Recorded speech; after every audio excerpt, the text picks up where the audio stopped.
নাতি নাতিন বন্ধুরা আমার, তোমরা পাট শাক খেয়েছো? এই দেখো আমি পাট শাক ধুয়ে কুচিয়ে নিয়েছি। এখানে কাঁচামরিচ আর পেঁয়াজ নিয়েছি। এই দেখো পাট শাকের গাছ, এটা থেকে পাতাগুলো ভালো করে বেছে ধুয়ে কুচিয়ে নিয়েছি। এখন আমি এই পেঁয়াজ আর কাঁচামরিচ দিয়ে এই শাকগুলো ভাজা করব। সবাই ঝোল শাক খায়, আমি ভাজা করব, দেখবে।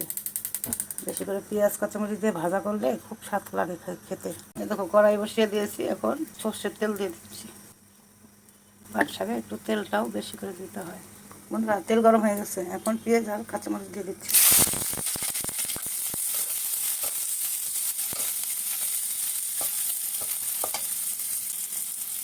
এটা ভাজা হওয়ার জন্য লবণ দিয়ে দিচ্ছি। লবণটা একবারে দিয়ে দিলাম।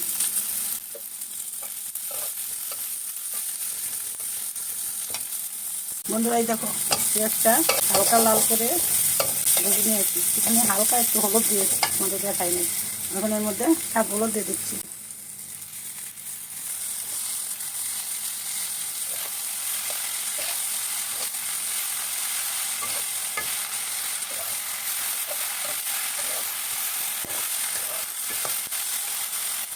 বন্ধুরা, এই দেখো হয়ে গেছে আমার পাট শাক। এখন নামিয়ে নেব।